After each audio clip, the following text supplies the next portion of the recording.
This video is going to be a little different, and in this I'm going to be talking about the Justice League movie and whether DC Comics, because as you know, the Justice League, it stars the big three icons, or at least it should, of Superman, Batman, and Wonder Woman, right? And we already established that Superman and Batman are finally going to meet, and it is what the fans have requested for a long time. DC's finally going to make it happen. Zack Snyder, who was responsible for 300, if you remember that movie, as well as the remake of Dawn of the Dead, as well as Watchmen, has proven himself with Man of Steel. Did a good job. It pretty much laid a solid work for DC's connected, chain-linked universe of films. Just like Marvel has their chained link of movies, DC wants their own connected film universe. We've already established that. And this talk is about the Justice League film. And my thoughts on it? Well, without question, if you have a Justice League film, you need Superman. If you don't have Superman, you don't have a Justice League film. And as mentioned, you do need Batman, because if you don't have that guy either, do you even really want to watch a Justice League film? And the third aspect of a Justice League film would ideally be, you guessed it, the lasso woman herself, Wonder Woman. You have those three aspects. I think a Justice League film are totally needed. And then you have another aspect, and that being Green Lantern. I think for whatever Justice League film you have, you definitely need the good old GL in there, because if you don't have him, I think it affects the whole Justice League format. And my question is, which Justice League member would they use? Ideally, it would be Hal Jordan, right? But I think if they want to be a little more ethnic, just being the movie industry, I would have no problem with Jon Stewart as a Justice League member. I think he's been really cool. He's definitely one of the better Green Lanterns that they have out there.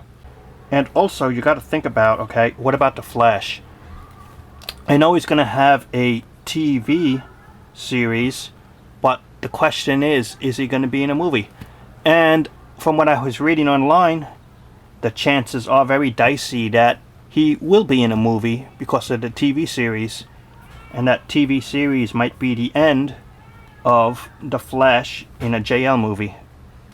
And that would be very sad and unfortunate, because to me, Flash here is equaling essential aspect of being a Justice League member. Because for me, JL equals 6. The top 6 members that you need are Superman, Batman, Wonder Woman, Green Lantern, Flash, and Aquaman. He's the 6th member that you need on the team. And as for number 7, the 7th member of Justice League, to me, has always been open. And it could either be the Martian Manhunter, who has a reputation with the team. It could be, let's say, Hawk Girl. That's another member, if you saw the animated show. It could be open to, what's his name?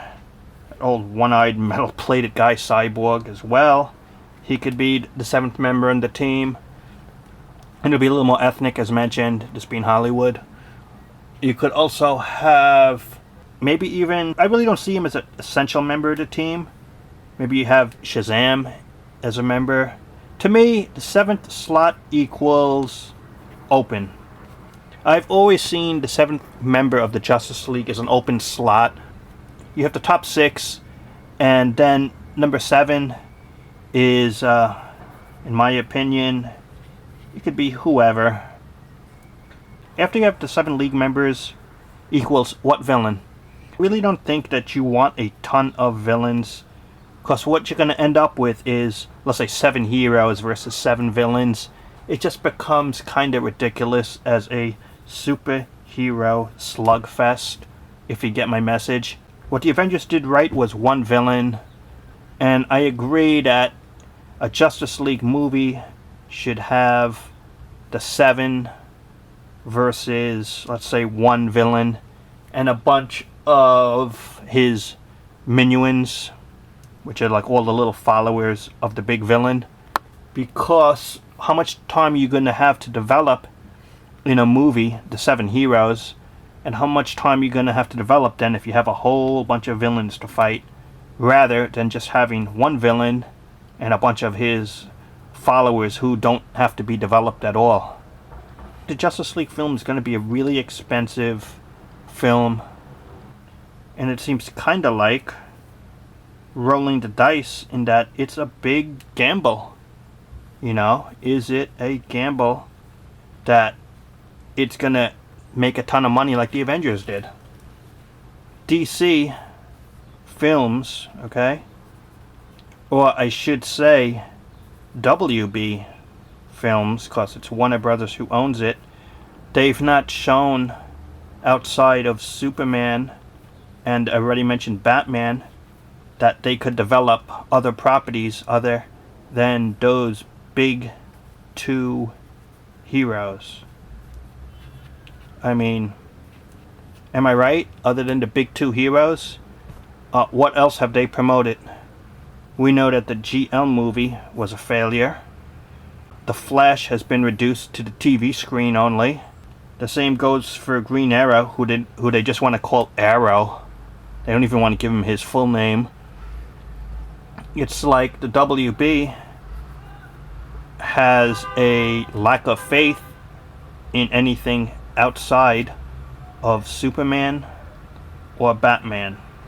Outside of those 2 aspects, they're not showing much in terms of the big development of their properties. I guess we'll see, and this was just a new idea for this phone app. We know Superman's going to be a solid success for DC, and if anything, Batman is even more of a solid success for DC films than Superman, just because it's easier to make a Batman film than a Superman film. So you got the big 2 heroes, and outside of that, WB, it's a question mark for Justice League. It's a question mark for other heroes, okay? And I guess we'll see what happens, right? We will see what happens. And hopefully DC Comics will equal DC Films, and that we, the fans and people will all over, will be happy with the results of DC Films in the future. So this is a new video idea. Let me know how it went with comments. Subscribe if you haven't to the channel, and thanks for watching.